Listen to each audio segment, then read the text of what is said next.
Hello everyone, welcome to my political journalism news channel. The story for today is bushfires, COVID and now floods. Scott Morrison's time as Prime Minister has been defined by crises.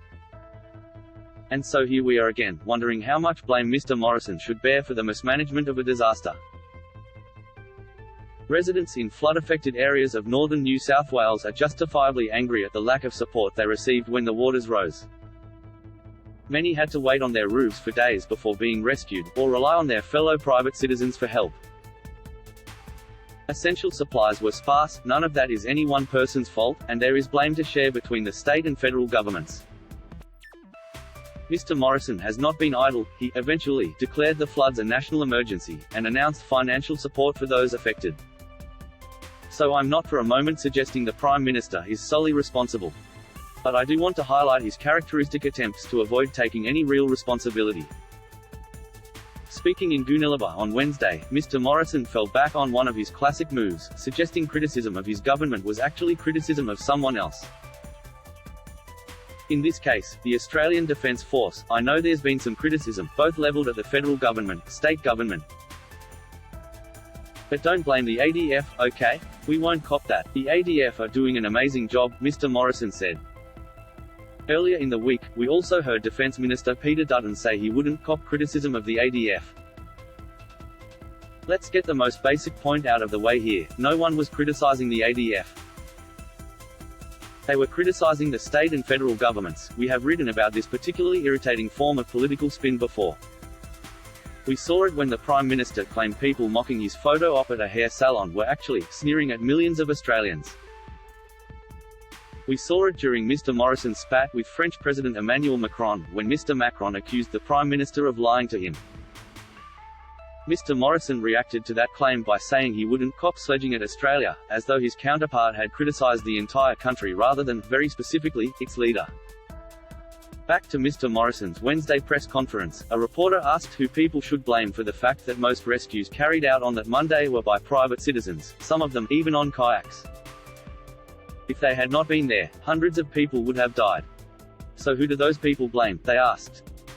This is about thanking those who, in the midst of that disaster, were able to be first on the scene, said Mr. Morrison.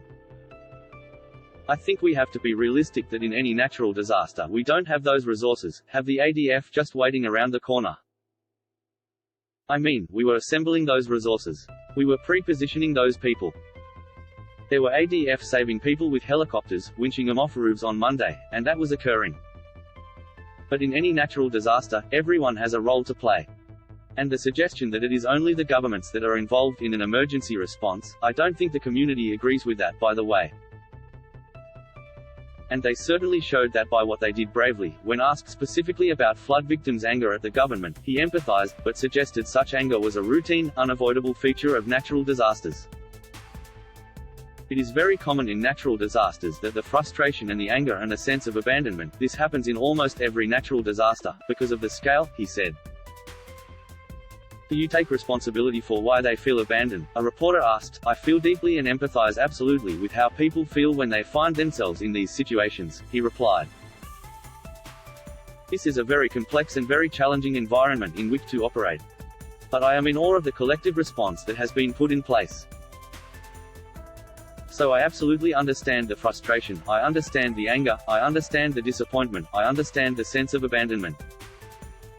So what do we do about that? We restore, we support, we fund. That's a no, then.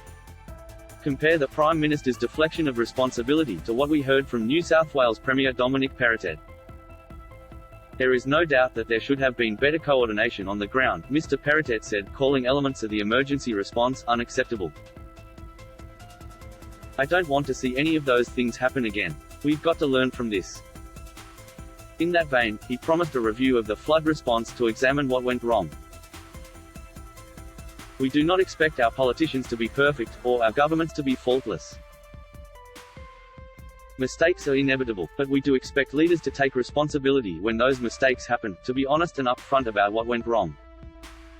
Mr. Morrison instead has a long history of blame shifting, and of ducking responsibility. He did it during the bushfires, during the vaccine rollout, and this week he was at it again.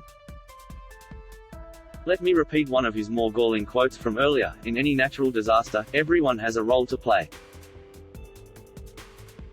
And the suggestion that it is only the governments that are involved in an emergency response, I don't think the community agrees with that, by the way.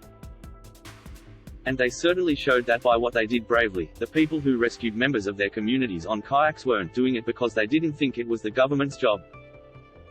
They were doing it out of necessity, because the government was absent. Managing crises and keeping people safe is, in fact, the most important job of government. If the Prime Minister can't even properly acknowledge this time's failures, how can we have any confidence that the next disaster will be managed better? That is all for today news. Thank you for watching to my channel. Please be sure to leave your comment and subscribe below for more news update.